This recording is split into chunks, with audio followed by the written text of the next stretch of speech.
Bueno, le voy a dar la bienvenida a Roque Benavides. Él es presidente, por supuesto, del directorio de la compañía Buenaventura.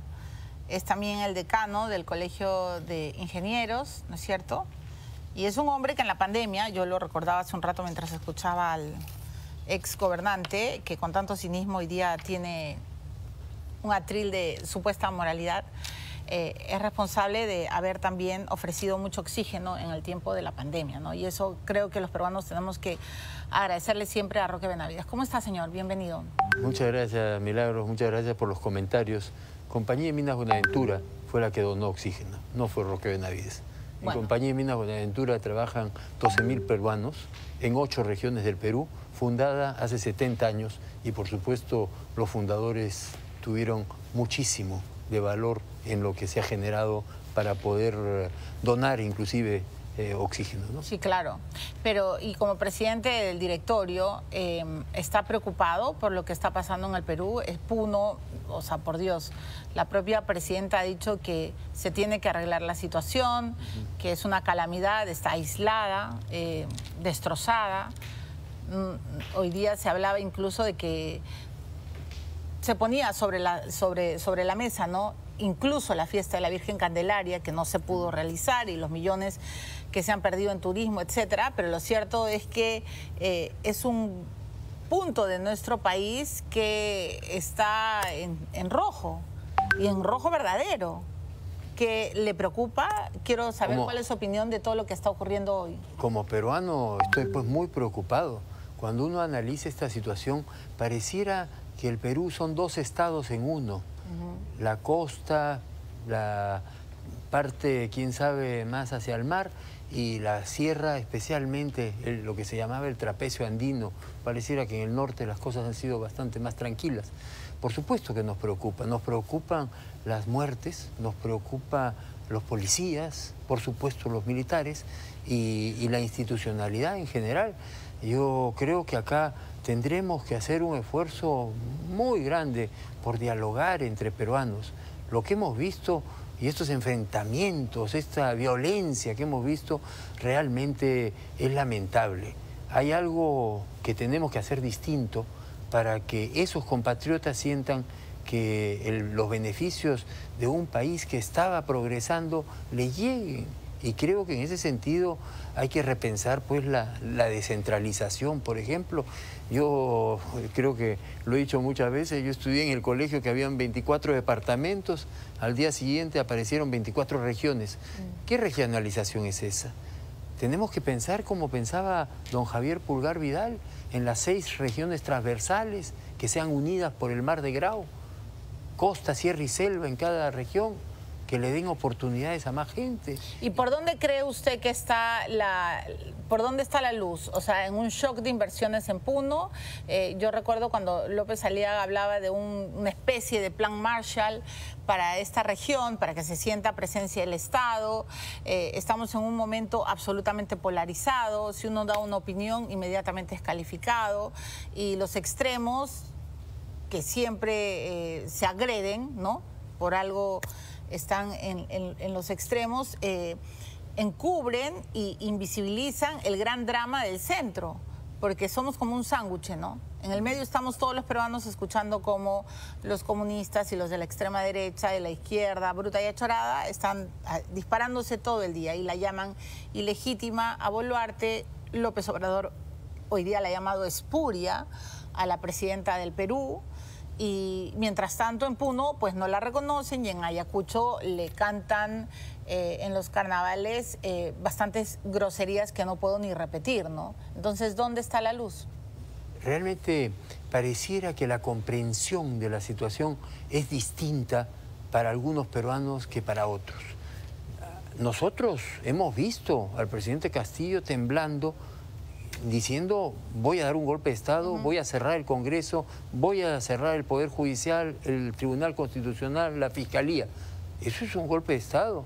Y la verdad es que el Congreso hizo bien en destituirlo.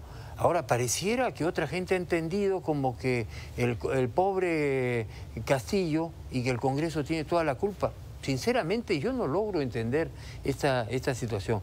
Ha habido un problema de comunicación y yo creo que el gobierno también tiene que hacer un esfuerzo para transmitir este mensaje. Pues, hoy día con las redes sociales se pueden mandar pues spots así para que la gente más humilde entienda. Pero las redes sociales también son muy contaminantes, ¿no? Porque hoy se habla de una dictadura cívico-militar, de una dictadura parlamentaria. Hoy se dice que el TC le acaba de dar todo el poder a un parlamento que no tiene ni siquiera aprobación y que Dina Boluarte pues es una genocida, una pobre gobernante que va a terminar presa y que es un títere de la derecha. Eso, la verdad es que no tiene ni pies ni cabeza eso. Así que, no sé, yo no lo logro entender y creí que era una de las personas que podía entender la situación de mi país. Sinceramente me deja desconcertado. Creo que lo que hay que hacer es dialogar y transmitir mensajes bien preparados, bien sustentados, con el sustento legal que se necesita para que la gente entienda qué cosa es lo que está pasando. En el entretanto, usted mencionaba el tema de un plan Marshall. Nosotros lo hemos mencionado también. Y el plan Marshall debería de ser proponer a todas las empresas privadas del Perú que inviertan en obras por impuestos en Puno, en Cusco, en Ayacucho, en Apurímac. ¿Por qué no? Y concentrar esos esfuerzos. Pero ese tiene que ser un trabajo conjunto del público y privado, que el Estado promueva ese tipo de inversiones. Yo creo que algo de eso vamos a tener que hacer, pero para eso se necesita orden, ¿eh? No hay forma de tener inversiones en Puno si es que vamos a estar con estos enfrentamientos entre peruanos. Y en esa búsqueda del orden, ¿Dina Boluarte se tiene que quedar hasta el 2026 o tiene que irse antes? Yo no creo que esté en condiciones de decir que se vaya o no se vaya. Ella misma dijo que quería irse en el 2023.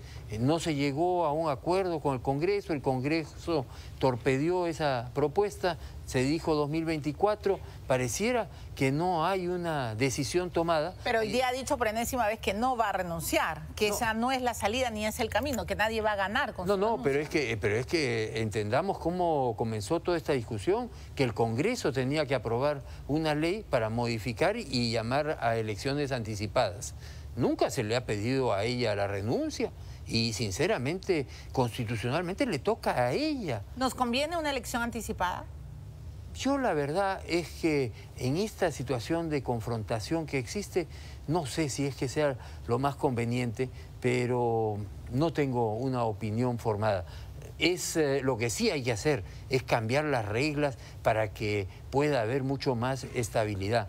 Lo más inteligente que yo he escuchado en los últimos días es que estamos en una democracia que no es parlamentaria, pero tampoco es presidencialista. Entonces, ¿en qué somos una cosa rarísima, un híbrido. Es que en otros países es claramente presidencialista o claramente parlamentaria.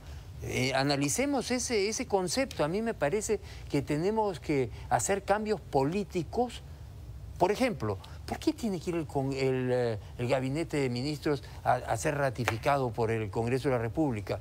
Eso le da un poder extremo al Congreso de la República. El presidente debe venir con sus ministros. Y si algún ministro mete la pata o hace algo inmoral, pues lo censura. Así es. O sea, usted está en contra del voto de confianza. Por ejemplo, eso me parece innecesario.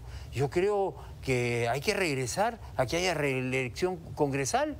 Porque ser congresista es un oficio, no es que uno nace sabiendo cómo se es congresista, no se sabe ni siquiera dónde están ubicadas las distintas oficinas. Y yo creo que es un absurdo que no haya reelección.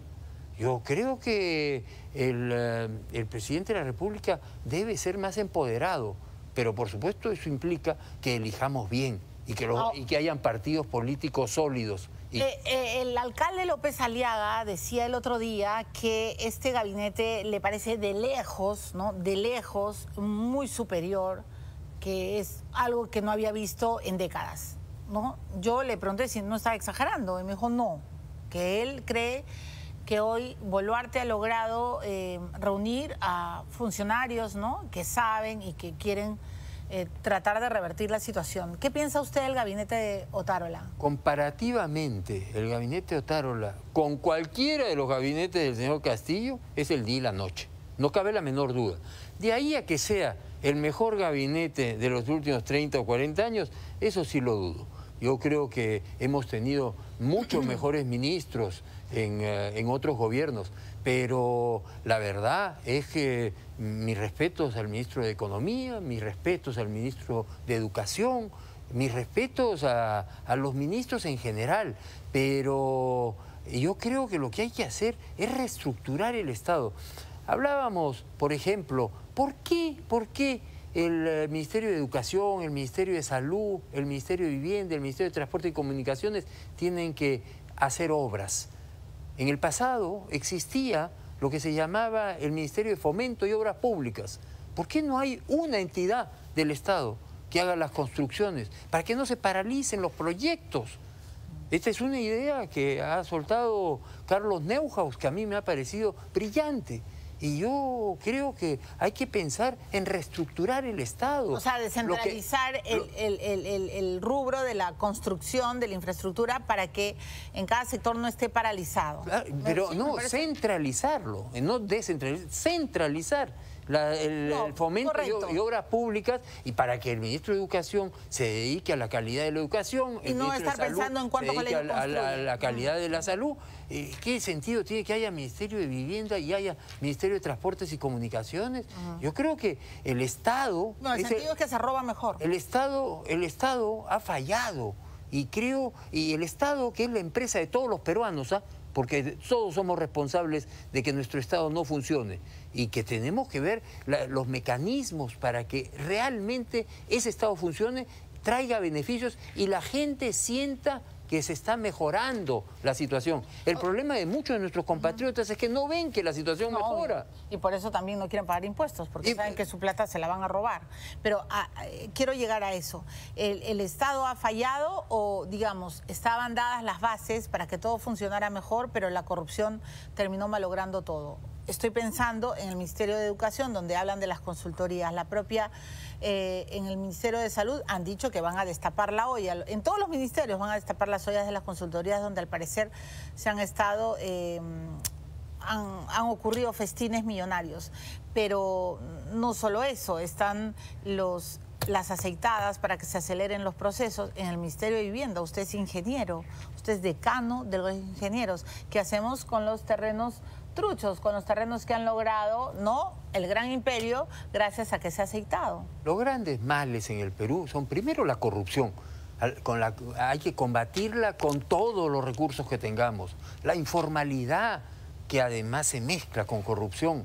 El centralismo, que es lo que, por ejemplo, hace reaccionar a nuestros compatriotas de Puno y de la sierra de nuestro país. Y, por supuesto, la inseguridad ciudadana. Yo creo que tenemos que concentrar en esos esfuerzos. Ahora, ¿este gobierno es mejor que el anterior? Sí, pero la señora Boluarte ha sido parte del anterior. Es complicado porque no es muy coherente. El tema es que, si es que han habido todas estas corrupciones que se están hablando, ¿qué cosa dijo la señora Boluarte durante los 15 meses? Totalmente. Entonces hay que ser pues muy autocrítico y enfrentar los problemas. Bueno, pero a ver, cabe la posibilidad de que ella, habiendo visto la cochinada, quiera reivindicar incluso hasta su nombre y apellido y quiera destapar las ollas. Pero lo que hemos descubierto en el Ministerio de Vivienda es la enorme facilidad con la que se solucionan las titulaciones, ¿no?, las superposiciones, y de pronto una señora como Sada Goray es capaz de aceitar a un asesor de gabinetes del Ministerio de Vivienda y solucionar su vida. Y hoy día Centenario está construyendo sobre un terreno que fue aceitado. Muy ¿Cómo mal. hacemos? Esas cosas hay que aclararlas. Eso no quiere decir que todo el sector privado está actuando de esa manera. Yo creo que a la señora Goray, o como se apellide, hay que pedir que la traigan al Perú para que aclare los temas. Así como están trayendo al señor Toledo, pues que la traigan a ella también. ¿Tiene miedo de que Toledo llegue al Perú? Miedo, ningún miedo. Yo creo que el señor Toledo tiene que aclarar los 35 millones de dólares. Odebrecht, el Club de la Construcción, nos han hecho mucho daño principalmente al sector privado. porque la gente cree que todos somos iguales y no somos iguales. Yo no estoy dispuesto a aceptar que nos vengan a decir a todos corruptos, como si se le va a decir a todos los políticos corruptos, a todos los profesores corruptos, a toda la gente de prensa corrupta. No, pues, no generalicemos. Seguramente el 99.9% de los peruanos somos gente honorable, gente esforzada. No, yo estoy de acuerdo, los malos hacen demasiado ruido, pero tengo que ir a la pausa, pero me quiero concentrar un segundo en Toledo. Entonces, dicen, por supuesto el cotilleo periodístico, que llega a Toledo y que va a pasar si es que empieza a hablar, si se convierte en un colaborador para bajar su pena, va a echar a los delincuentes de corbata y de sacos muy elegantes que la corbata. Que de repente van al club del golf. Usted me ha dicho, yo no tengo miedo a que hable Toledo. O sea, usted no fue parte de la cofradía tolediana. No he tenido ninguna vinculación con el señor Toledo.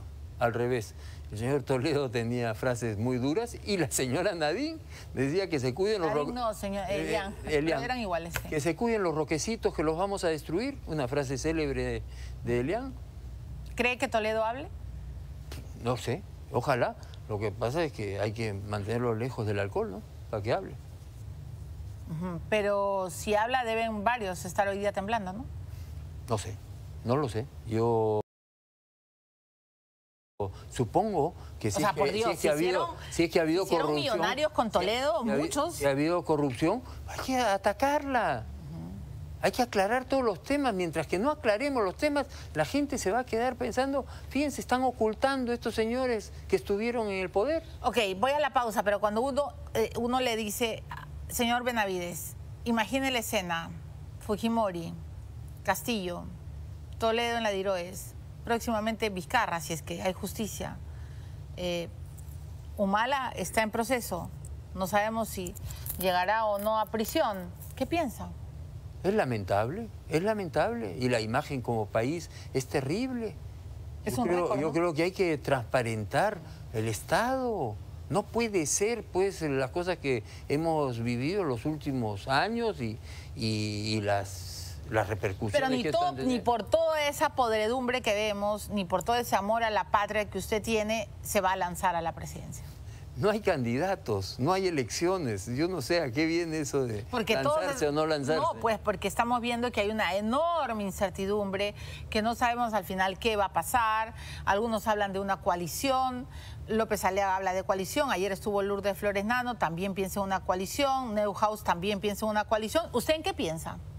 Yo creo que la democracia peruana, con elecciones libres y transparentes, debe elegir a quien mejor les parezca y saldrán pues dos candidatos seguramente. No, ya, pero ¿cree que debe haber una coalición del centro y de la derecha? Yo no creo que tengan que ser coaliciones anticipadas. Yo creo que el pueblo se pronuncia a través del voto y en función a los resultados se debe buscar concentrar el poder para ver de conseguir el mejor candidato. ¿Se va a inscribir en el Partido Aprista? Por el momento no. Después de la pausa nos contará por qué, ¿no? Se supone que es ayista, ¿no? Se supone que adora y protege y respeta la... Eso es estrictamente cierto. Ojalá que hubieran más políticos como Aya La Torre, el doctor Bedoya o el arquitecto de la UNDE en estas épocas. Vamos a ir a la pausa. Estamos con Roque Benavides. Ya regresamos.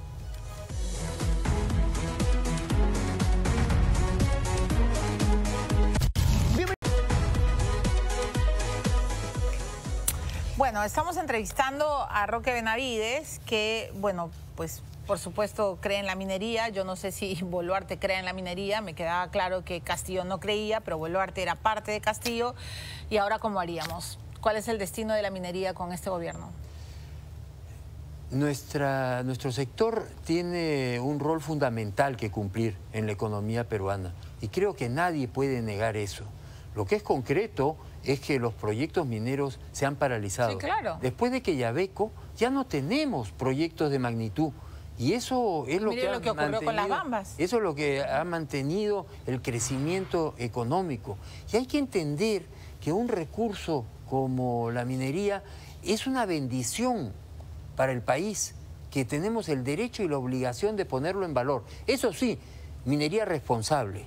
minería que cuide el medio ambiente, minería socialmente responsable, minería que contribuye con la economía de nuestro país. Pero usted ha visto lo que ha pasado con las protestas, lo que ha pasado con las grandes mineras y además imagino que pues siempre escucha la grita de Perú Libre, ¿no? O sea, Vladimir Cerrón está convencido de que la gran minería solo ha servido para enriquecerlo a usted y a otros propietarios. ¿Qué le contesta? Está absolutamente equivocado. Un país como Canadá, un país como Australia, un país como Chile, que está mucho mejor que nosotros, con todos sus problemas, han basado su economía en la puesta en valor de sus recursos minerales.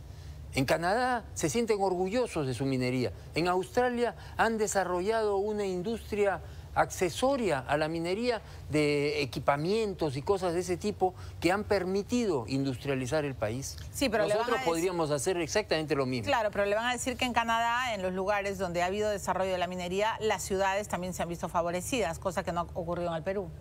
Pero ¿cómo no va a verse favorecido? La región que más crece en el Perú es Arequipa, y que enhorabuena.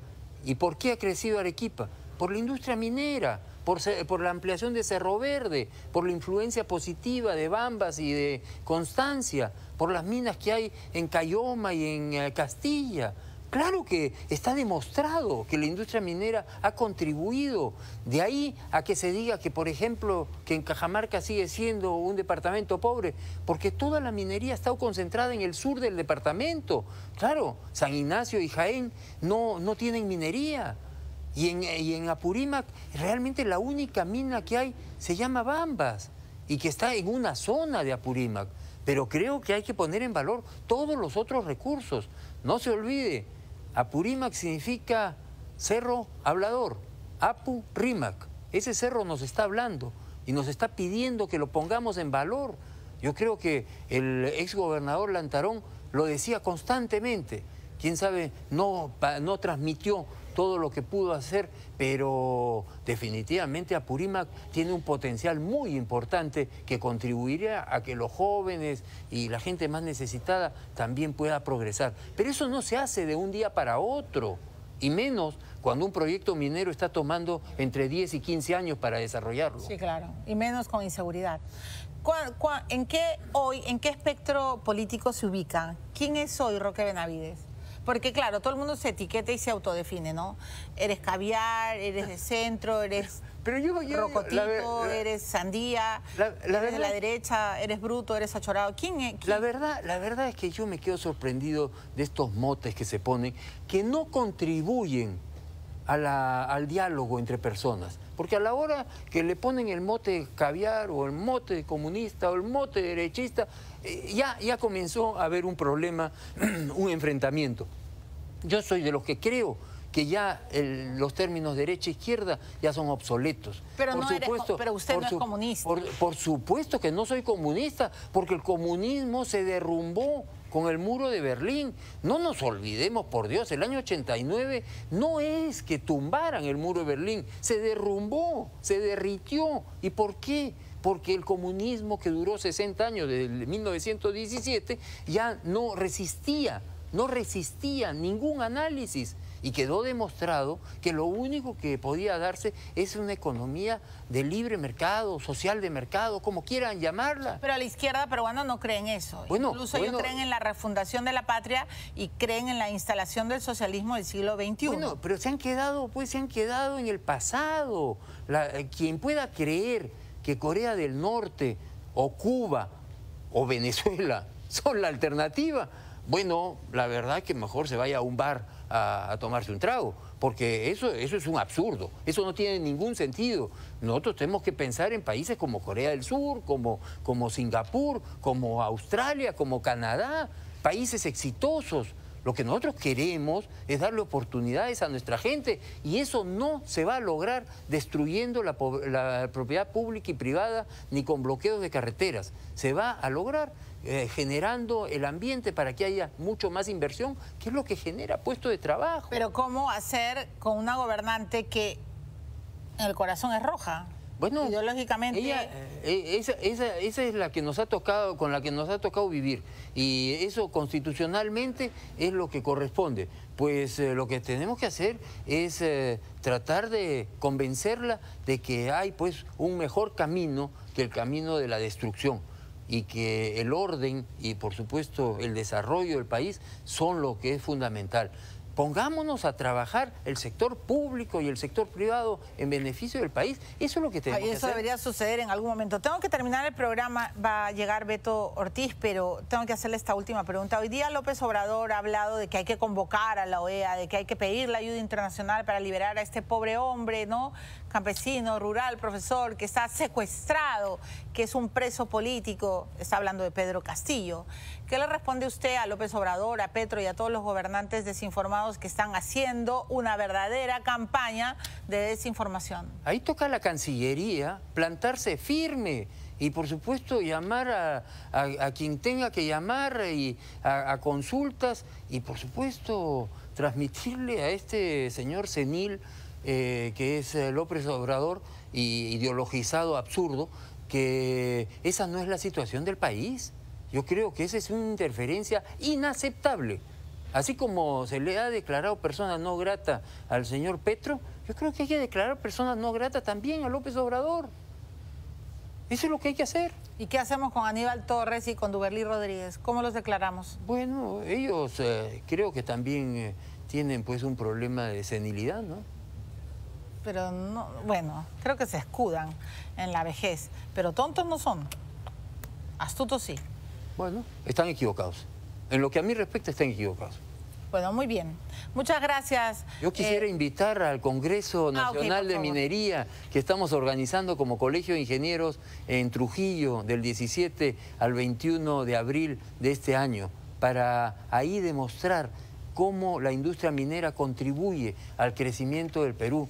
Llamaremos la atención, por supuesto, de que Chaimochic tiene que destrabarse y que no pueden haber tantas obras públicas paralizadas. Así que yo espero que todos los profesionales, ingenieros de minas, metalurgistas, geólogos, nos acompañen en Trujillo. Perfecto. Muy bien, muchas gracias. Lo vamos a volver a convocar para hablar de ese y otros grandes proyectos que, en efecto, tienen que salir adelante. Gracias, señor Benavides. Muchas gracias. Pensé que me iba a decir quién iba a ser su candidato aprista, pero me queda claro que todavía no lo quiere soltar. No tengo tiempo para más. Vamos a...